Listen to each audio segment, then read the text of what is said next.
One और पर्यावरण में अचानक गर्मी बढ़ गई है। नए मंत्री संजय शर्मा ने पदभार संभालने के बाद अधिकारियों की पहली बैठक में ही ऐसी छाप छोड़ दी कि अधिकारी बगले झांकते नजर आए। संजय शर्मा बैठक से पहले पूरा होमवर्क करके आए थे। उन्होंने बैठक में अपनी कार्यशैली, प्राथमिकताएं, डूज एंड डोंट्स को लेकर साफ कर दिया है। पेश है हमारी खास रिपोर्ट। प्रदेश के वन, पर्यावरण, जलवायु परिवर्तन और विज्ञान एवं प्रौद्योगिकी विभाग के मंत्री संजय शर्मा ने शुभ मुहूर्त और वैदिक मंत्रोच्चार के साथ पदभार संभाल लिया। इस दौरान उन्होंने अपनी मां तारा देवी को कुर्सी पर बैठाकर उनके चरण छुए।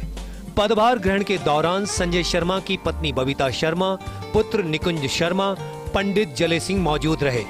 इस दौरान फर्स्ट इंडिया न्यूज के एसोसिएट एडिटर निर्मल तिवारी से बातचीत में संजय शर्मा ने कहा, वन और वन्य जीव संरक्षण पहली प्राथमिकता है। वन क्षेत्रों में बने धार्मिक स्थलों के विकास और सुरक्षित पर्यटन को लेकर भी नीति तैयार की जाएगी। प्रदूषण नियंत्रण और औद्योगिक प्रदूषण को रोकने के लिए कार्य योजना बनाएंगे। हमारे साथ इस समय मौजूद है वन एवं पर्यावरण मंत्री संजय शर्मा जी। आपने आज मलमास समाप्त होने के बाद पदभार ग्रहण किया। सबसे पहले तो भाई साहब बहुत बधाई, बहुत शुभकामनाएं।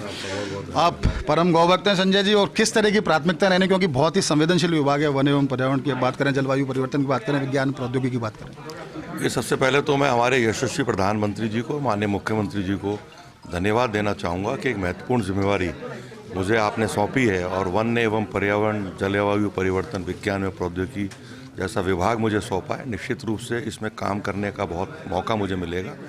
और जिस चुनौती की आप बात कर रहे हैं, सबसे पहला काम हमारा होगा वन्य जीवों की सुरक्षा, वन्य की सुरक्षा और वहाँ रहने वाले ग्रामवासियों के अधिकारों की सुरक्षा।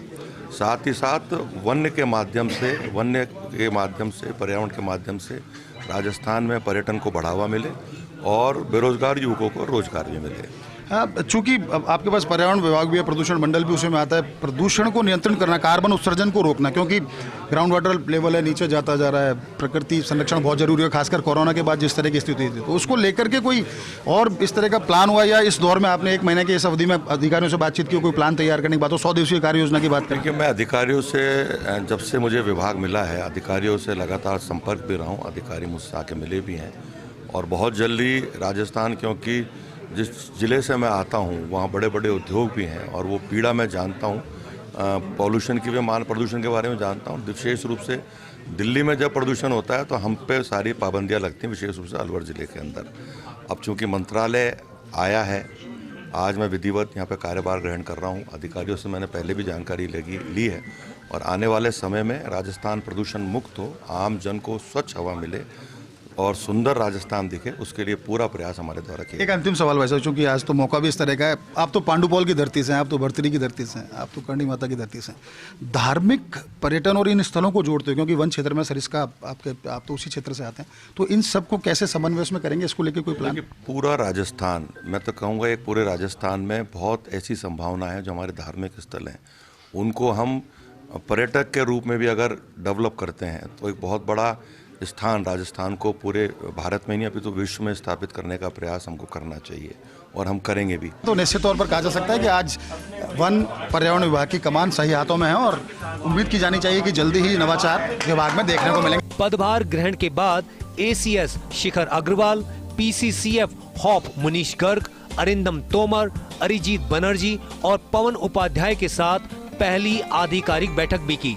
इस दौरान मंत्री संजय शर्मा ने पिछले 1 महीने में मिले फीडबैक के आधार पर सबसे पहले हॉप मुनीश गर्ग और उनकी टीम को आड़े हाथों लिया। संजय शर्मा ने कहा कि गर्ग साहब, आप किसी का फोन नहीं उठाते और आपके DFO भी। उन्होंने कहा, यदि लोक सेवक ऐसा आचरण करेगा तो जिस जनता ने हमें चुनकर भेजा उसे क्या जवाब देंगे, सुधार कीजिए। संजय शर्मा ने अधिकारियों को एक और महत्वपूर्ण बात कही। उन्होंने कहा, आज और अभी से विभाग की सभी फाइल और कामकाज हिंदी में करने की आदत डाल लीजिए। संजय शर्मा ने रणथंभौर में CCF P कथैरवेल और DCF मोहित गुप्ता की आपसी खींचतान को लेकर भी ACS शिखर अग्रवाल से कहा कि हालात को संभालिए। सरिस्का में हाल में जिस बाघिन ST2 राजमाता का निधन हुआ, उसका स्मारक बनवाने के भी निर्देश दिए। साथ ही कहा कि NTCA की गाइडलाइन के बाद भी राजमाता को लंबे समय तक एनक्लोजर में रखना गलत था, इसकी भी जांच कीजिए। सरिस्का के इको सेंसिटिव जोन और अन्य मामलों को लेकर भी अधिकारियों से चर्चा की। कुल मिलाकर कहा जा सकता है कि संजय शर्मा ने अपनी कार्यशैली से आज विभाग के अधिकारियों को अवगत करवा दिया। उम्मीद है कि संजय शर्मा के नेतृत्व में विभाग में वन और वन्य जीव संरक्षण को लेकर नवाचार होंगे। Nirmal Tiwari, First India News, Jaipur.